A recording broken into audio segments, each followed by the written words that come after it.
Hello everyone, welcome you back to MS alpha classes. So students, आज हम 10th class maths का new chapter start करने जा रहे हैं। चैप्टर है pair of linear equation in two variables.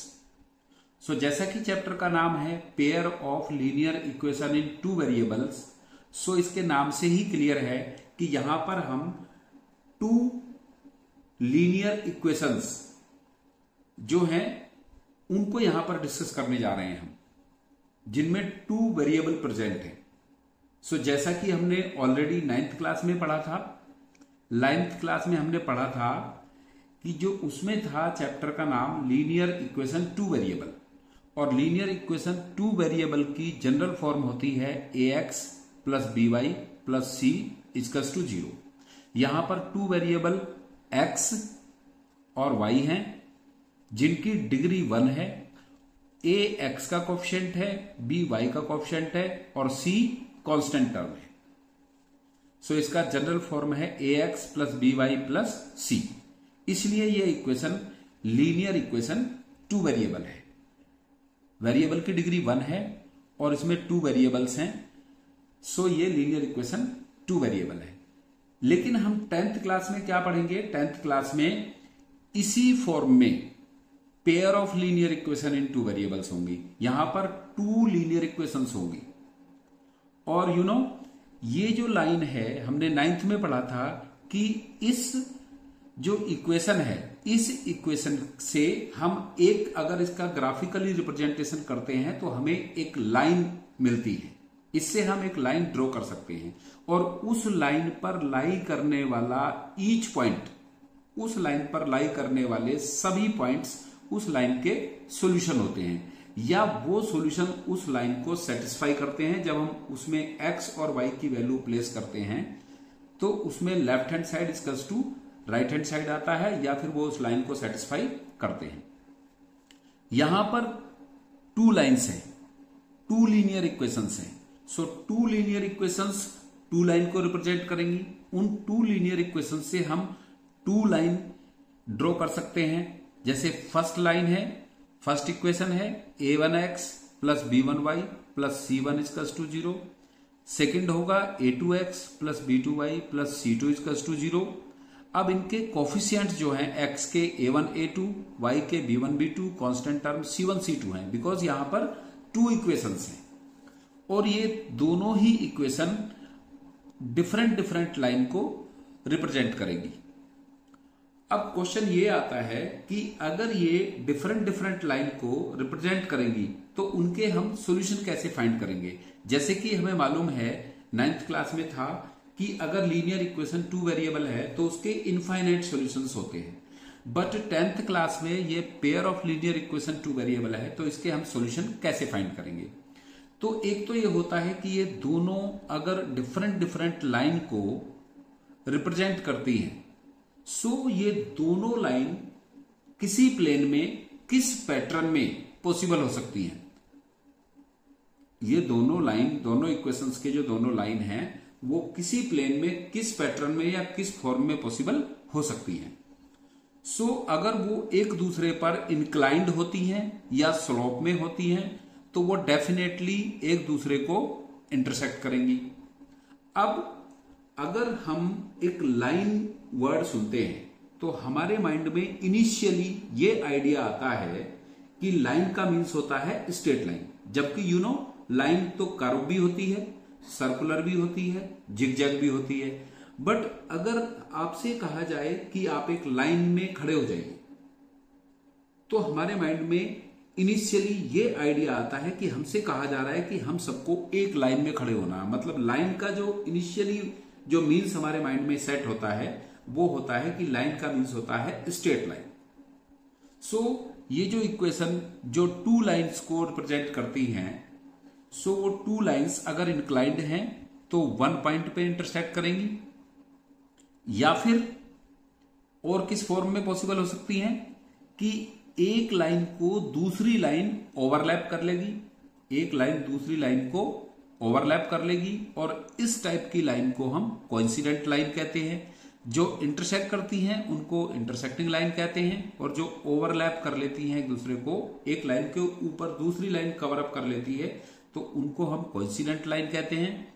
या फिर अगर ये लाइन इंटरसेक्टिंग फॉर्म में भी नहीं है, ओवरलैपिंग फॉर्म में भी नहीं है, तो फिर ये लाइन पैरेलल होंगी, which never intersect each other, जो कभी भी एक दूसरे को इंटरसेक्ट नहीं करती हैं, और जिनके बीच की परपेंडिकुलर डिस्टेंस एवरी पॉइंट पे सेम रहती है। उनको कितना भी हम इनफाइनाइट तक एक्सटेंड करें लाइन को, तो उनके बीच की डिस्टेंस हमेशा सेम रहती है।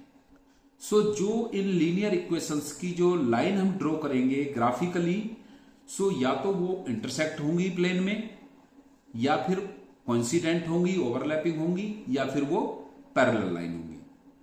अब हम इन इक्वेशंस के, ये तो थे इनके ग्राफिकली रिप्रेजेंटेशन की हम कैसे आइडिया फाइंड कर सकते हैं कि ये जो इक्वेशंस होंगी, इसकी जो लीनियर इक्वेशंस की जो लाइंस होंगी जो हम इनको ड्रॉ करेंगे, तो वो किस किस फॉर्म में प्लेन में पॉसिबल हो सकती है। अब अगर हमें इनके एक सॉल्यूशन का आइडिया लेना है कि इनके सॉल्यूशन हम कैसे फाइंड करें, जैसे कि एक सिंगल लीनियर इक्वेशन 2 वेरिएबल है तो उसके तो इनफाइनाइट सॉल्यूशंस होते हैं, बट इन 2 लाइंस के सॉल्यूशन हम कैसे फाइंड करेंगे, या कैसे हमें आइडिया मिल सकता है कि हम कैसे इसके सॉल्यूशंस फाइंड कर सकते हैं। सो इनके जो पेयर ऑफ लीनियर इक्वेशन में जो x के कोफिशिएंट हैं a1 a2 और y के कोफिशिएंट b1 b2 हैं, और जो कांस्टेंट टर्म c1 c2 हैं, सो उनके रेशियो को कंपेयर करके पेयर ऑफ लीनियर इक्वेशन में एक्स वाई के रेशियो कोफिशिएंट्स के रेशियो को कंपेयर करके और कांस्टेंट टर्म के रेशियो को कंपेयर करके हम कैसे फाइंड कर सकते हैं कि वो इंटरसेक्ट करेंगी, या ओवरलैपिंग होंगी, या पैरेलल होंगी, और अगर वो इन 3 केसेज में होती हैं तो उनके सॉल्यूशंस कितने होंगे। तो इसको हम समझेंगे इस टेबल की फॉर्म से।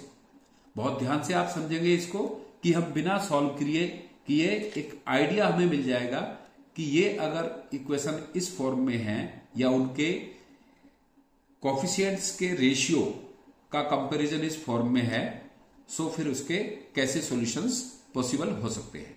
जैसे कि जो इक्वेशन 1 है उसमें x का कोफिशिएंट a1 है, y का कोफिशिएंट b1 है और कांस्टेंट टर्म c1 है। उसी तरह से इक्वेशन 2 में x का कोफिशिएंट a2 है, y का कोफिशिएंट b2 है और कांस्टेंट टर्म c2 है, जैसा कि अभी हमने ऊपर इक्वेशन में देखा था। सो अगर हम उनके कोफिशिएंट्स के रेशियो को कंपेयर करते हैं, और कंपेयर करने पर a1 upon a2 not equals to b1 upon b2 आता है, तो ऐसे केसेज में इसका ग्राफिकल रिप्रेजेंटेशन इंटरसेक्टिंग लाइन होता है। ये ऐसी पेयर ऑफ लाइंस होती हैं जो एक दूसरे को इंटरसेक्ट करेंगी अगर a1 upon a2 not equals to b1 upon b2 आता है। इसके x और y के दोनों इक्वेशंस के कोफिशिएंट्स को कंपेयर करने पर अगर a1 upon a2 not equals to b1 upon b2 आता है, तो ये लाइन इंटरसेक्टिंग लाइन होंगी। उनको ग्राफिकल रिप्रेजेंटेशन उनका इंटरसेक्टिंग लाइन होगा, और इंटरसेक्टिंग लाइन होगी सो उनके 1 सॉल्यूशन होंगे। उसका सॉल्यूशन एग्जैक्ट 1 होगा, और 1 सॉल्यूशन अगर किसी एंटायर सिस्टम में कोई चीज एक है, अकेली है, 1 है, सो फिर वो किस तरह की होती है, यूनिक होती है। सो ऐसे ही अगर ये इंटरसेक्टिंग लाइन होगी तो इसका 1 सॉल्यूशन होगा, और अगर इसका 1 सॉल्यूशन है तो फिर ये लीनियर इक्वेशन कंसिस्टेंट होगी। तो हम रेशियो को कंपेयर करके ये पूरा डिटेल हम दोनों लीनियर इक्वेशंस का फाइंड कर सकते हैं।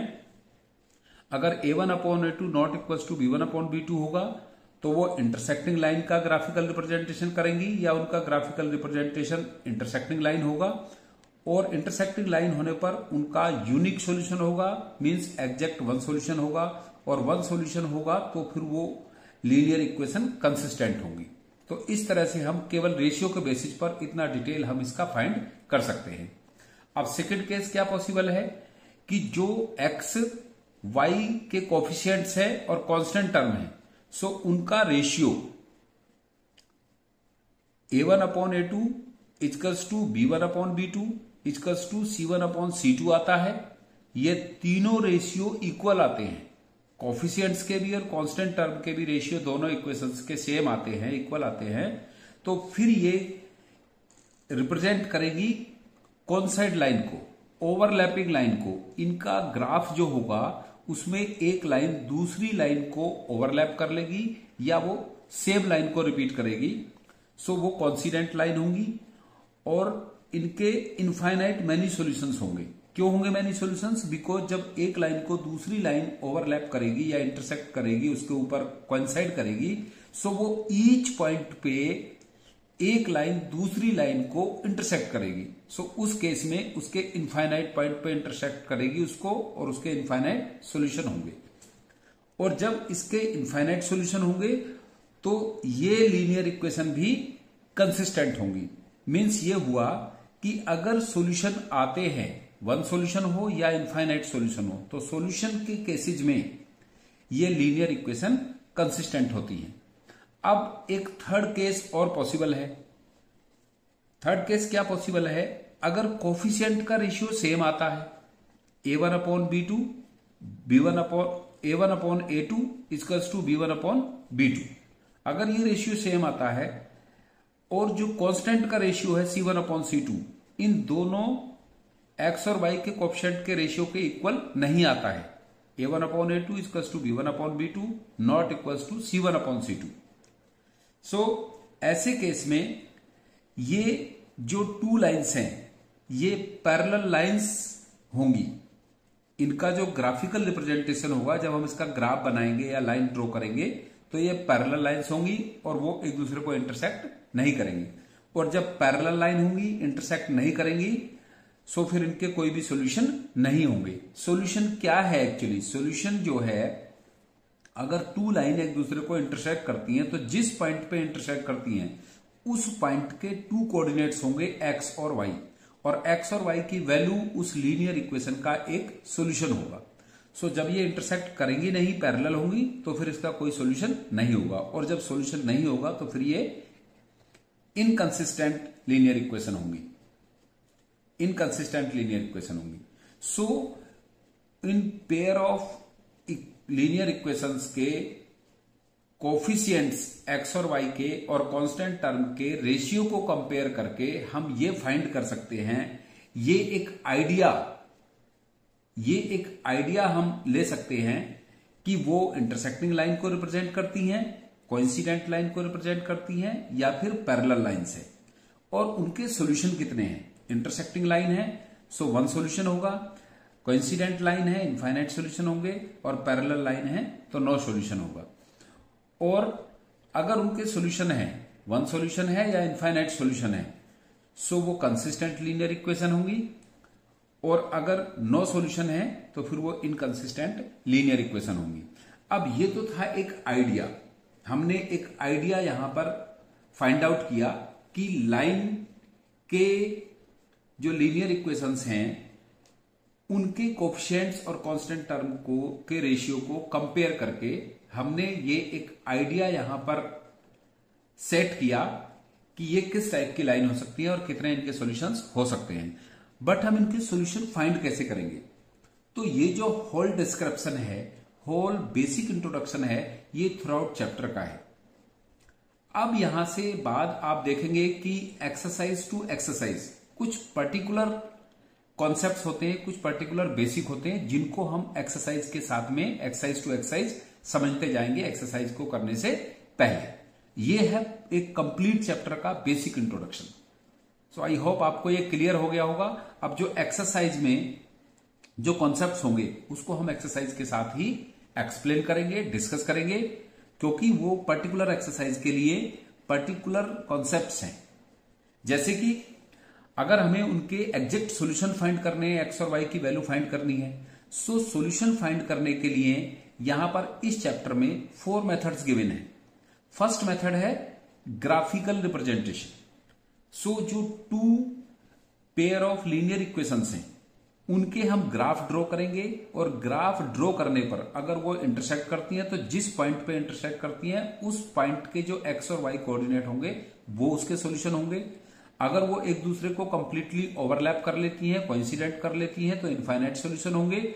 और अगर ओवरलैप नहीं करती हैं, इंटरसेक्ट भी नहीं करती है, पैरेलल होती हैं, तो फिर उसके नो सॉल्यूशन, उसके कोई भी सॉल्यूशन नहीं होगा। ये तो था ग्राफिकली मेथड सॉल्यूशन फाइंड करने का। फिर एक सेकंड मेथड है सब्स्टिट्यूशन मेथड। सब्स्टिट्यूशन मेथड हम ऑलरेडी 8th क्लास में कर चुके हैं, 7th क्लास में भी हम कर चुके हैं कि हम जहां पर कि 2 वेरिएबल्स होते हैं तो एक वेरिएबल की वैल्यू लेकर उसको हम दूसरे वेरिएबल की इक्वेशंस में वहां पर सब्स्टिट्यूट करते हैं, तो उस मेथड्स को सब्स्टिट्यूशन मेथड कहते हैं। जैसे आप एक्सरसाइज में करेंगे उसको तो वहां पर आपको ज्यादा क्लियर होगा, क्योंकि कोई भी कॉन्सेप्ट जब हम क्वेश्चन की प्रैक्टिस करते हैं तब वो कॉन्सेप्ट हमें क्लियर होते हैं। अब थर्ड मेथड है एलिमिनेशन मेथड।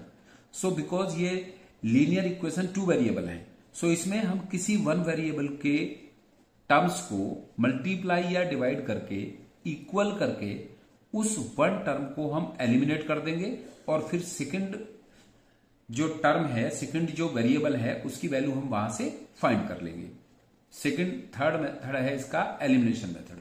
अब जो फोर्थ मेथड है इसका क्रॉस मल्टीप्लीकेशन मेथड, जिसको हम ऐसे ओरली डिस्क्राइब नहीं कर सकते हैं, तो उसको हम एक्सरसाइज के साथ में ही उसको समझेंगे। और ये जो क्रॉस मल्टीप्लीकेशन मेथड है ये 2023-24 वाले जो बोर्ड एग्जामिनेशन होंगे उसमें से इस मेथड को रिड्यूस कर दिया है, तो उसको हम ज्यादा अटेंशन देने की आवश्यकता भी नहीं है if we are preparing for the board examination. So elimination method, substitution method और ग्राफिकल मेथड्स आपके सिलेबस में है और उनको हम यहां पर समझेंगे exercise two exercise. So I hope आपको ये सब क्लियर हो गया होगा। अब हम इसकी एक्सरसाइज करेंगे और वहां पर जो इसके पर्टिकुलर एक्सरसाइज के कॉन्सेप्ट्स हैं उसको समझेंगे और फिर उन एक्सरसाइज को करेंगे। So thanks for watching this video. और अगर आपको ये वीडियो अच्छी लग रही है, समझ में आ रही है, तो प्लीज आप इसको लाइक करें और अपने फ्रेंड्स में शेयर करें। थैंक्स।